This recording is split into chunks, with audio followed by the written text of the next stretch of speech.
After World War II, the Office of Strategic Services was disbanded by President Harry S. Truman on October 1st of 1945 as part of a broader effort to reorganize U.S. military and intelligence systems. The OSS's functions were split between the Department of State and the War Department, with the Research and Analysis branch moving to the State Department and the Secret Intelligence and Counterintelligence branches becoming part of the Strategic Services unit under the War Department. This reorganization, as the need for a centralized intelligence agency, became clear during the early Cold War. Despite the OSS's disbandment, its legacy continued to influence U.S. Special Forces. The experiences and lessons from OSS operations laid the groundwork for future developments in unconventional warfare and intelligence. In 1947, the National Security Act established the Central Intelligence Agency, inheriting many OSS functions and personnel. The U.S. Army Special Forces, known as the Green Berets, were established in 1952, drawing on the guerrilla warfare tactics pioneered by the OSS. Colonel Aaron Bank was a key figure in shaping U.S. Special Forces post-World War II. As the first commander of the Green Berets, Bank's OSS experiences were crucial in developing modern covert and special operations. During the war, he participated in high-risk missions, such as Operation Jedburgh, gaining first-hand knowledge of unconventional warfare and the importance of collaborating with local forces. Tasked with creating a new military unit for unconventional warfare, Bank's vision was to create a force capable of operating behind enemy lines, training indigenous forces, and executing autonomous missions. Bank's legacy is evident in today's U.S. Special Forces, with their focus on flexibility, cultural intelligence, and diverse mission capabilities worldwide. I think everybody joins special operations units because they want to be in a fighting space, or becomes maybe the space where you feel most at home.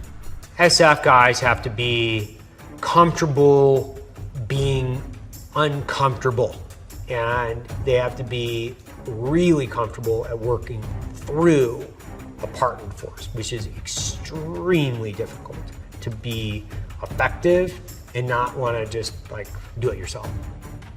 When the World War II was over with, Truman disbanded it, but it didn't vanish, it didn't go away. It just kind of changed clothes, it morphed. And the intel side of the OSS is what became the CIA in 1947. The paramilitary side of the OSS is what we now see in military SOF. Everything from Special Forces, 75th Rangers, Air Force Special Operations, MARSOC, all the way to your JSOC units, Delta Force, SEAL Team 6. All of that ended up becoming SOCOM, which oversees all, I think, roughly 70,000 SOF personnel.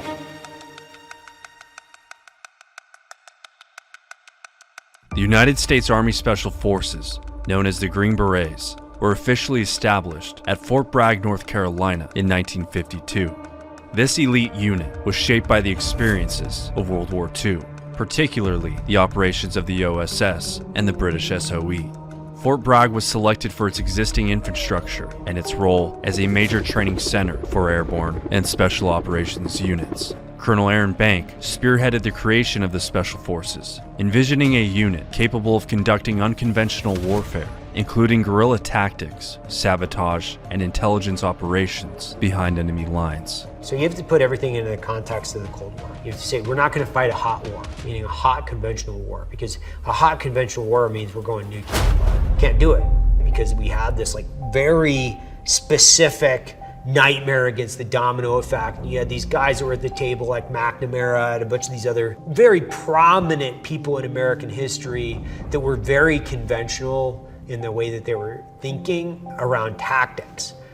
And you had an unconventional guy that was coming out of the Navy that used to be a PT boat driver, right? The relationship between the Special Forces and President John F. Kennedy was pivotal. Kennedy, a strong advocate for unconventional warfare and counterinsurgency, recognized the changing nature of global conflicts during the Cold War. Kennedy just had what I would say is he had, the means, opportunity, intent, right? So, you put yourself at the presidential table and you're like, all these generals like, we can send the 82nd Airborne. You're like, bro, I don't need that. Like, chill out. there. We're gonna jump a division in there. That sounds great. They're fucking growing banana trees. Like, what are you talking about? I need like 12 guys. So who has the template for something that we can scale in for low intensity conflict, which is AKA guerrilla warfare, in order to push back against Soviet intervention in developing worlds? That's it. So it was a necessity. It was already being utilized. Now they just had to like put some structure and like go gavel down on the unit. In 1961, after visiting Fort Bragg and witnessing a demonstration of the Special Forces capabilities, Kennedy authorized the expansion of their role and numbers. His endorsement was symbolized by approving the distinct Green Beret as the official headgear for the unit, marking their elite status and unique mission.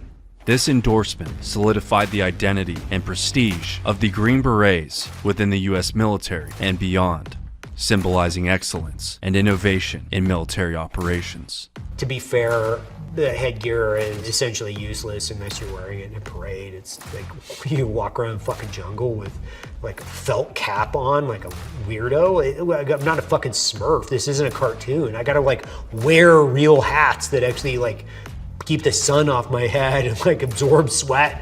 Like, it's completely ridiculous. So it's something that's interesting as part of American history, but it's not functional in any regard. So Green Berets, by doctrine, by design, they are designed for foreign internal defense, by, with, and through, force multipliers. Rangers, by doctrine and design, are for airfield seizure. SEALs, by design, are supposed to be the Navy's maritime special operations force that operates from the water onto the land and then goes back into the water. Green Berets have done a ton of FID. Rangers, over time, have done a couple of airfield seizures, but they've existed well outside of that mission set and done FID and have done maritime, as well as Green Berets have. And then in the modern era, the SEALs have done exactly the same thing. Each one of those organizations has core competencies that they still have to specialize in. But it's not a difference at it like a personal level. I have great friends across all spectrums of special operations. They're very similar people. It's just a different job on paper. Throughout the 70s and 80s, you have force recon, and then all the way up to the early 2000s, where the Marine Corps was told you will stand up a special operations component. And then if you look at MACV SOG element, and like the missions are highly classified until much later in time, they get dropped in with a clear mission what they're going to go do when they get in there, but like they're on their own. If you got in trouble, you had to be able to sort through that problem set and be successful in the mission at the end. And some teams just disappeared. They were infill and were never even heard from ever again. Just wiped off the face of the earth. And these men all knew that going in. They saw their mates going in and they saw that risk. And they still said, yeah, I'll do it. And what's Patton's famous quote? Violently executed plan today is better than a perfect plan tomorrow. Like, that's it. It's like, go. Like, okay, you may be wrong. Once you realize you're wrong, pivot and attack it. That's a warrior. That's a commando. The origins of the U.S. Special Operations trace back to World War II, with units like the Office of Strategic Services.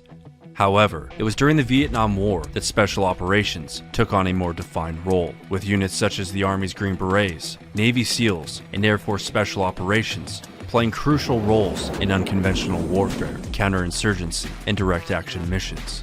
The Vietnam War highlighted the need for a more integrated approach to special operations, leading to the creation of the U.S. Special Operations Command, also known as SOCOM, in 1987. This followed the failed Iran hostage rescue mission in 1980, which emphasized the necessity for better joint operations and command structures. SOCOM was established to oversee the special operations forces of all U.S. military branches, ensuring effective joint operations. Since its inception, SOCOM has been pivotal in U.S. military operations, particularly in the global war on terror.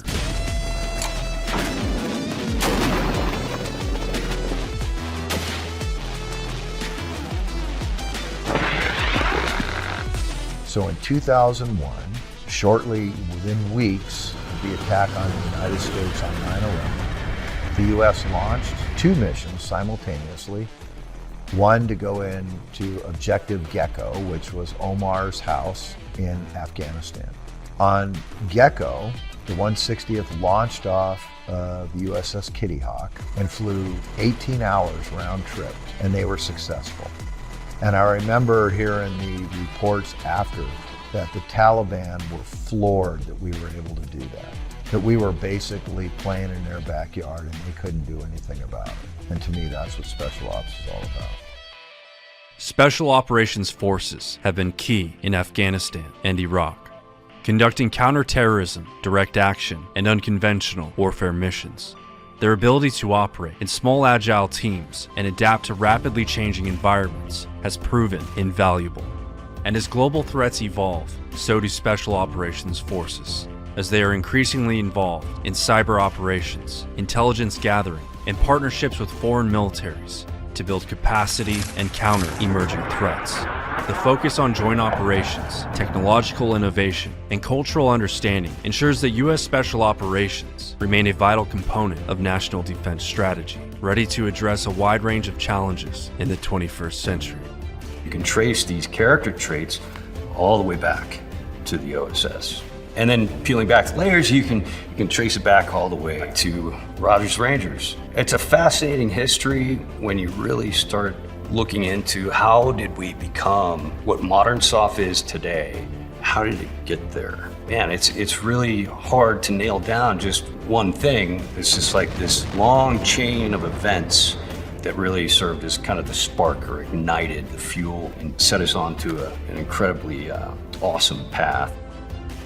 But at the end of the day, the secret sauce for Special Operations is people. The first soft truth is people are more important than hardware. And I believe that to the core. As we expand into drones, artificial intelligence and intel and exploiting all of that, we're going to get quicker, but at the end of the day, it's going to be that operator, whether it's a pilot, a Green Beret, a Ranger, a Special Mission Unit operator, a SEAL, or a Special Tactics, they're going to be what gives us that comparative advantage against our adversaries. Teammates of mine are generally very bright, but there's a lot of bright people. What makes them different, in my opinion, is that when pressure is applied to them, their intellect doesn't go flying out the window. Instead, it does the opposite. They tap into it. The harder the environment, typically the more capable and the harder they push. These are the people that we respect. When we think about the people that we appreciate, those are the people we're putting effort into showcasing, that we want to share that with the American public and our audience so that you know where our mindset is and what we believe in. And this whole entity, BRCC, is much more than a coffee company. It's a communication device so that we can help bridge that gap between military and civilian.